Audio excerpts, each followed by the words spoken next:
kamakailan, ilang pambihirang ahas at pawikan ang pinakawalan. Noong June 2007, ibinalita sa 24 oras ang pagbabalik sa Mount Iraya sa Batanes ng 12 vipers.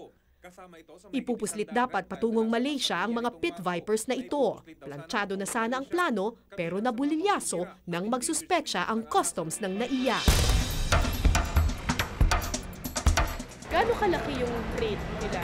Siguro mga ganyan po kalaki. Ganito ba? Medyo kalahati lang po nito.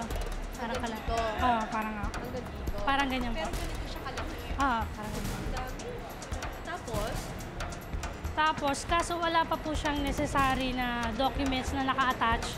Kagaya ng permit na manggagaling dapat sa DNR. Parang naka-concealed yung cargo dahil yung boxes niya is talagang close na close. Kaya nag-alert na kami dun sa dahil medyo suspicious na yung nagdadala niyan. Pagbukas nila ng kahon, mahigit 100 vipers at iba't iba pang reptiles ang kanilang nakita. Makalipas ang ilang buwan, ibinalik ang mga ahas sa nararapat nilang tahanan. Itinuturing ng DNR na isa ito sa pinakamalaki nilang huli, isang tagumpay para sa kalikasan. Pero ang di alam ng karamihan, mahigit 10 taon nang kinakalakal ang mga pit vipers na ito at marami ng ahas ang naipuslit. Ano ang kwento sa likod ng mga ahas na ito? Paano nga ba natago sa loob ng 10 taon ang isang iligal na transaksyon?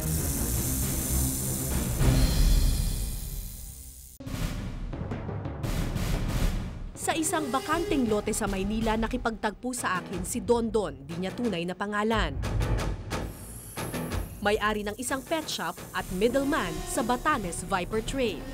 Malaking involved na money rin kung tutusin. Kasi first time na, doon na lang sa unang Amerikano na unang-una nakuha ang Viper is $3,000 US.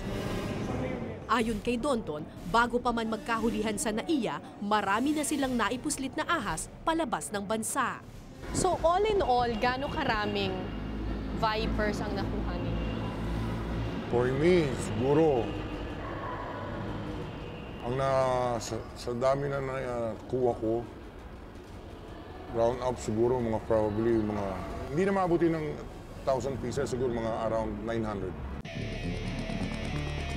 Ikinuwento sa akin ni Dondon ang punot dulo ng kalakalang tumagal ng isang dekada.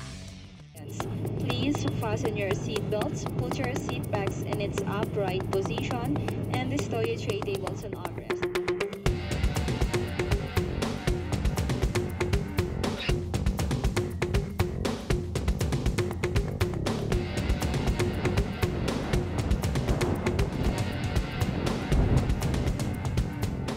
Sa buong mundo, tanging sa Batanes lamang matatagpuan ang mga makukulay na pit vipers.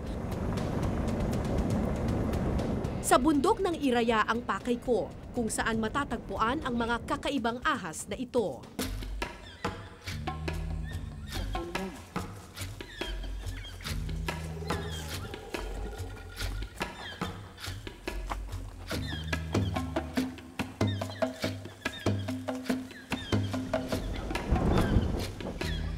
Gandang araw po. Sa gitna ng kagubatan, narating namin ang bahay ni Jungle Boy, ang kauna-unahang hunter ng pit vipers sa Batanes. Bakit po kayo tinawag na Jungle Boy? Ako na yung nagpatatak niyan sa sarili ko. Nagpatatak? May tattoo kayo? Ayun, sa likod. Saan po? Jungle Boy. Bakit po ninyo pinatatak yan? Siyempre, dito ko sa bundok na pinanganak. Oh. Ano pa bang tawag sa akin kung hindi taong bundok? Isang magbubukid, karaniwan na para kay Jungle Boy ang makakita ng vipers. So saan po usually nagtatago yung mga ahas na yan? Yung mga katulad nito, pag ganitong malamig, nagtatago yan sa mga ganyan puno. Oo. Yung mga ilalim ng bato, Oo. mga ganito. Pag Diyan. malamig yun. Oo. Usually sa mga ano, ugat-ugat, gano'n. Mga butas-butas. Yan yung pinipwestuhan niya.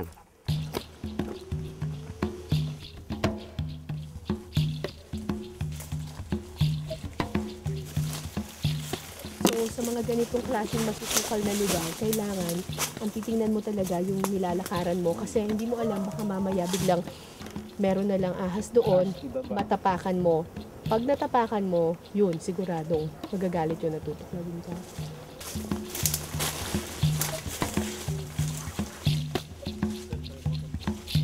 Ayan, yung butas na yan. Kuwan dito yan pupwesto.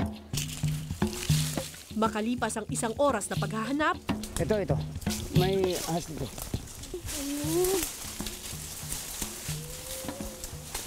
parang triangle yung ano niya. No? Yung parang puso. Parang hindi naman po gumagalaw. Pag-aantay yan, pagka ganyan, wag mo itatapat yung katawan mo dun sa panong ulo niya dahil ang ganyan, ganun lang yan. Hindi pabalik dito yung ulo niyan. Pag tutuklawin ka, hindi yan makakaikot dito. Ang ano lang yan, direksyon yan, puro ganun. Gumagalaw. Bagamat may kamandag, wala pa raw ni isang tao sa Batanes na namatay sa tuklaw ng viper. Diba lagi nilang sinasabi na ang mga snakes daw, hindi naman sila natural na offensive na mga animals. Yung kumbaga, kung hindi mo naman sila pinoprovoke, hindi ka naman nila tutuklawin.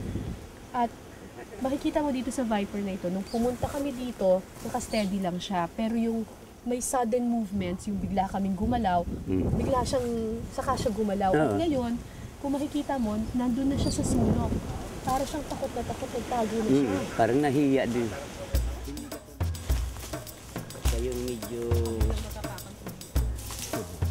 Naglakad-lakad pa kami sa kagubatan. Umaasang may makita pang isa.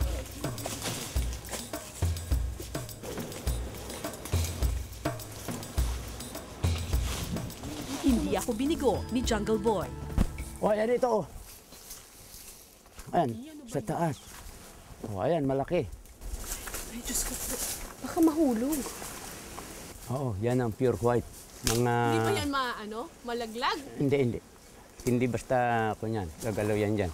Huwag mo lang siyang istorbehin dun sa lugar niya. Oh my God, gumagalaw. Oh my God. Oh my God. Kuya, gumagalaw eh. Ayan mo siya. Nandito ako. Parang mag-aano.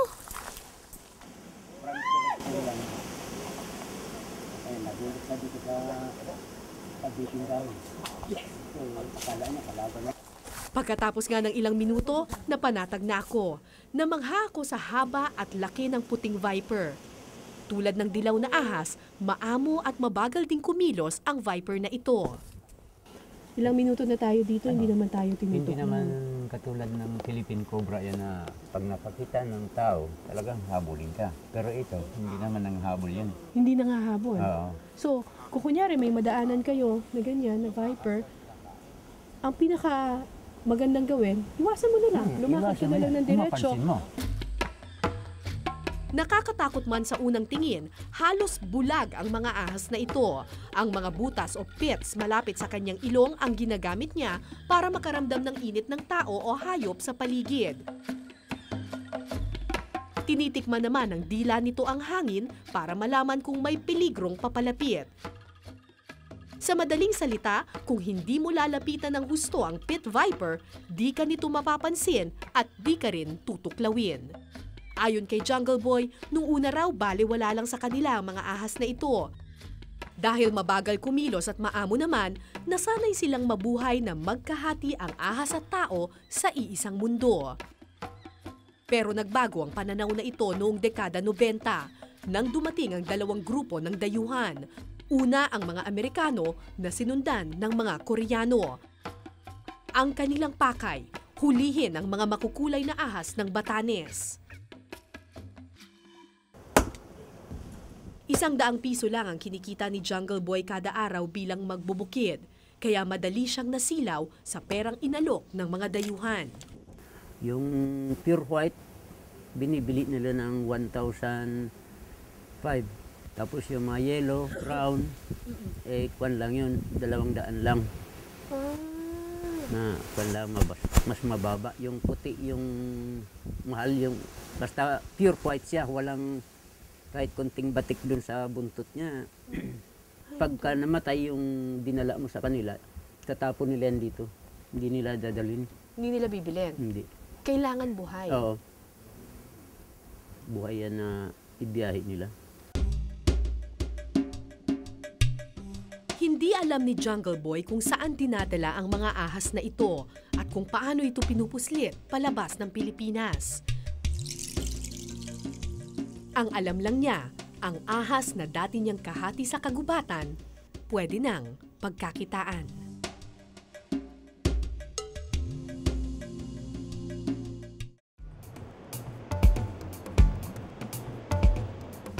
Di tulad ng ibang ahas na batik-batik at karaniwang berde lang ang kulay, matingkad ang balat ng mga pit vipers ng Batanes. Kakaiba rin ang ulo nito, mas malaki at hugis tatsulok. Bukod sa matingkad na kulay, may paniniwala rin daw ang ibang Koreano na mabisa raw na gamot ang apdo ng puting viper. Ay, green! Oo, kulay green. Para siyang kumakatas, tapos nagiging green. Nag-green. Yan, pwede nang inumin yan. At dahil sa Batanes lang matatagpuan ang mga ganitong klaseng ahas, in demand ito sa mga zoo at private reptile collectors. At ilan ang kliyente ninyo? Marami. Iba-iba. Foreigners? Amerikano, tiga Switzerland, German, at ang uli yung Hapon. Saan ginagamit ng mga foreigners? Yung sa Amerikano, they selling it on zoos around the US.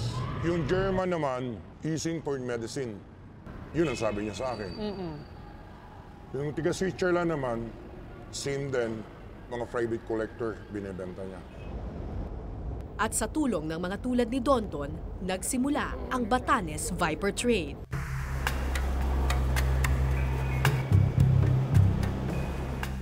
Tulad ng maraming taga-Batanes, simpleng magbubukid lang din ang mag-inang Ani at Madonna. Dahil madalas bagyuhin ang probinsya, hindi sigurado ang kita buwan-buwan. Ulat ni Bernard. Sino po si Bernard? Yung yan, Swiss.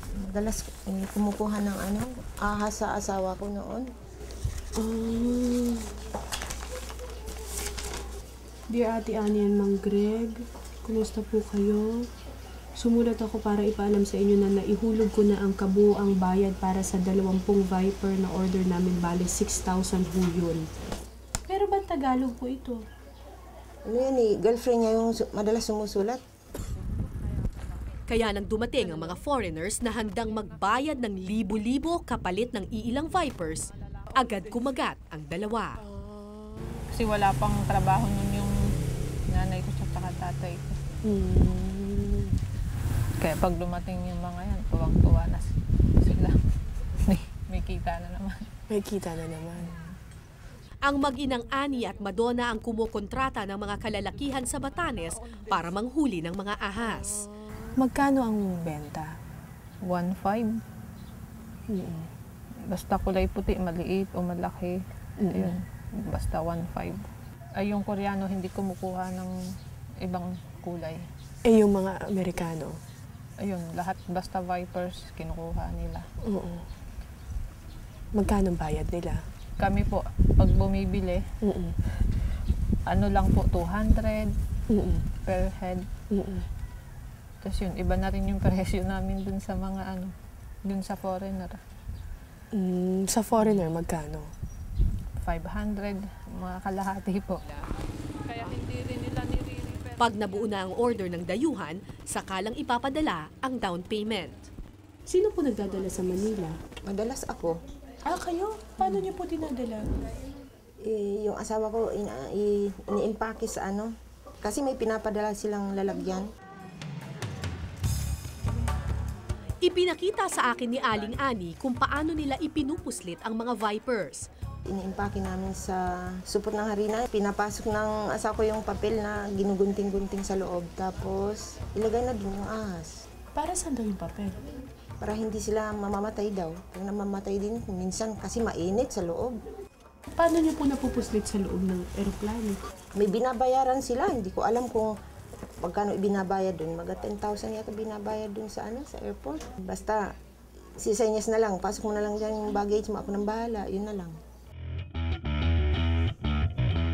Pero mahigpit na iniinspeksyon ang bawat bagahe sa airport ng Batanes. Kung walang x-ray machine, bawat bag binubuksan. Sa ganitong estilo, paano nakakalusot ang mga ahas ng Batanes? Para mailusot ang ahas, paalis ng Batanes, bago dumating ang eroplano, ang bagahe nasa loob na ng departure. Wala pang tao. Ibig sabihin, nakalagay na yung bagahe ng mga ahas doon bago magbukas ang airport. Para hindi na-inspeksyonin. Kasi may connection nga eh. Yun yung binabayaran na tao. Pagdating ng aeroplano, nasa loob na yung items, yung mga ahas. Nandun na sa rampa. Ikakarga na lang sa cargo. Pagdating sa Maynila, panibagong bayaran na naman daw. Pero ang mismong dayuhan na ang humahanap ng paraan. Paano naman makakalabas mula Pilipinas papunta sa ibang bansa? May connection din sa loob ng airport. Custom. Palagi yun. Ganun na nangyayari. Pero ngayon, naghigpit na. Naghigpit man, pero meron pa rin. Naghigpit man, meron pa rin. Hindi nawawala sa airport ng grease money. Itinanggi ng mga customs officials ang ikinwento sa akin ni Dondon. Pero anila, patuloy raw silang nagbabantay. Siguro sa local airport, hindi natin masagot. Palagay ko sila ng doon paalam. Pero basta dito, talagang lahat dadaan sa X-ray. Yeah. All cargos. Dati makikita talaga. Makikita talaga. Aminado ang OIC ng Batanes Airport na may mga nakapuslit ngang pit viper sa paliparan. Pero hindi raw sila ang dapat sisihin kundi ang DNR at ang mga airport police na siyang nag-iinspeksyon ng mga bagahe. Banat naman ng DNR Batanes, hindi sila ang kakuntsaba sa Batanes Viper trade. Posible raw na may contact ang mga buyer na taga Batanes. Sagot naman ng airport police, isang bukas na sikreto sa mga taga Batanes ang pagkakalakal ng mga pit vipers. Isang sikreto na walang gustong managot. Matagal na panahong itinago ng mga taga Batanes ang sikretong ito. Nang dahil sa mga vipers, nakapagtapos ng pag-aaral si Madonna. Nakapagpatayo ng bahay, naitaguyod ang mga anak. Pero lahat ng bagay ay may katapusan at walang sikretong hindi nabubunyag.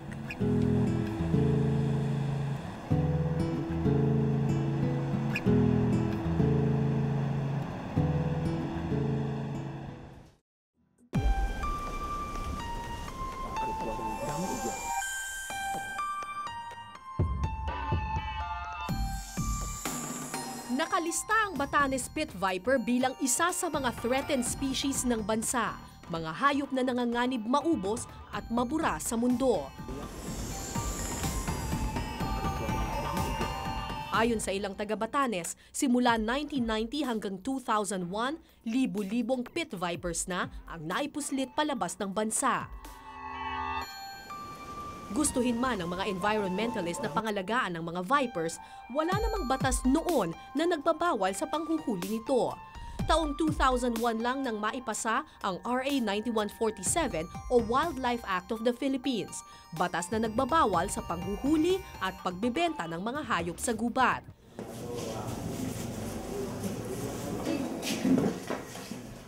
Naghigpit ang mga DNR officials sa Batanes at Maynila. Naging mas mahirap ang pagpupuslit at dahil dito, tumigil na sa panghuhuli sina Madonna, Annie at Jungle Boy.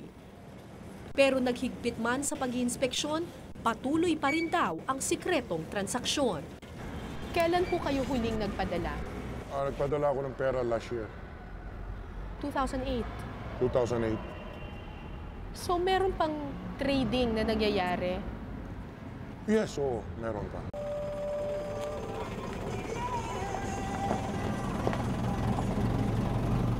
Kumikita ng 180 pesos kada araw bilang basurero ang magkapatid na Manuel at Benito, di nila tunay na pangalan. Ang sideline ng magkapatid, panghuhuli ng pit vipers sa bundok Iraya.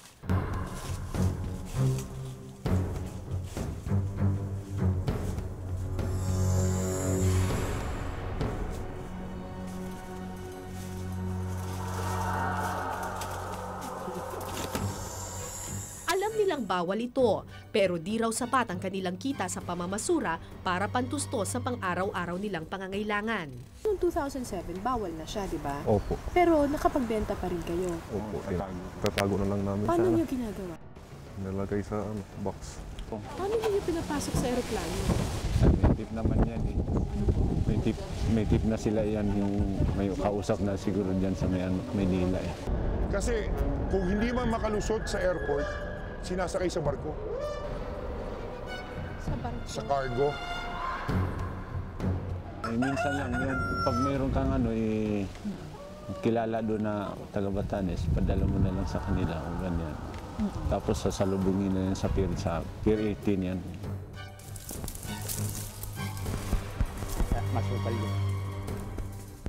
Ayon kay Dondon, hanggat may mababayaran silang maglulusot ng bagahe, hindi mamamatay ang bentahan ng ahas na ito. Gagawa ka lang ng way kung paano mo mailulusot papuntang Maynila. May pagdating sa Maynila, hindi ko naman sagot na eh. Yung foreigner na eh. Pag alisin sa ibang bansa, siya nang bahala eh. May kausap na siya eh. 20,000 hanggang 200,000 pesos ang multa sa paghuli at pagbebenta ng mga pit vipers ng Batanes.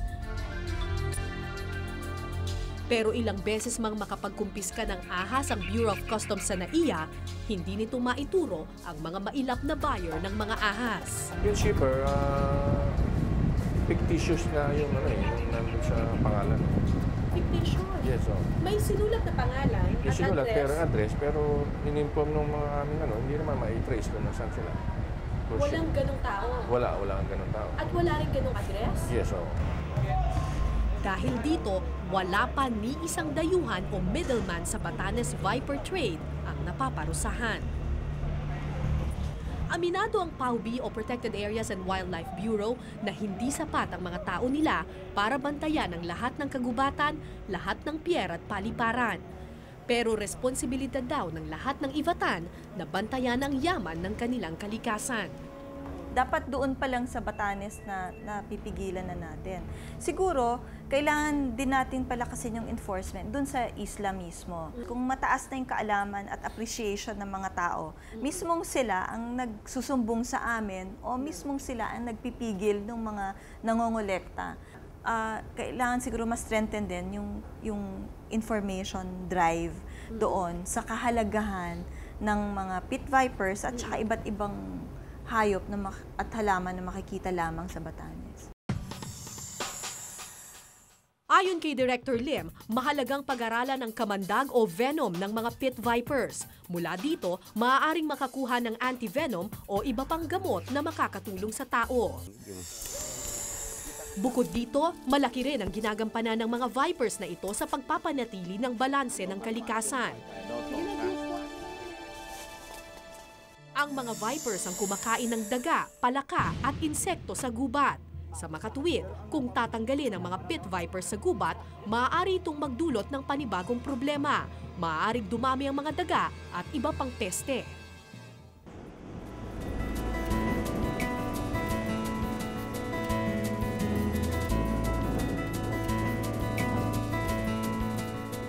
Bago pa man dumating ang mga dayuhan sa Batanes, malayang nabubuhay sa iisang mundo ang mga tao at ahas sa mga islang ito. Si Jungle Boy, Annie, Madonna, Manuel at Benito ay hindi naman likas na hunter o tagabenta ng ahas. Pero nang pumasok sa usapin ng pera, nag-iba ang relasyon sa pagitan ng tao at hayop.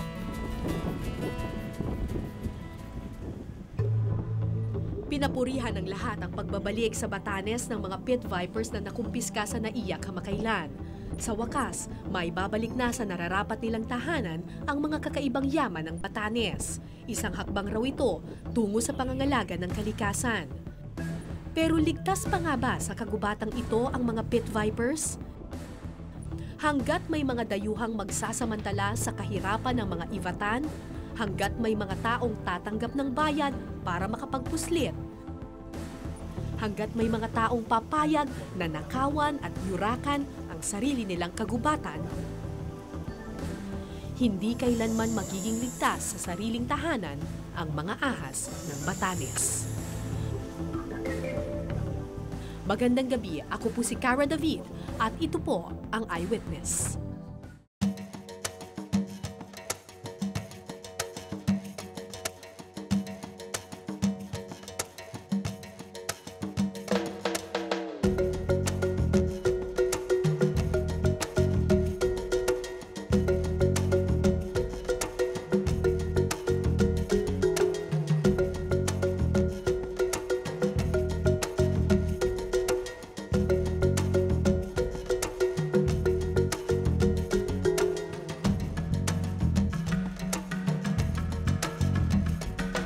Maraming salamat sa pagtutok ninyo sa Eyewitness mga kapuso. Anong masasabi ninyo sa dokumentaryong ito? I-comment nyo na yan. Tapos mag-subscribe na rin kayo sa GMA Public Affairs YouTube channel.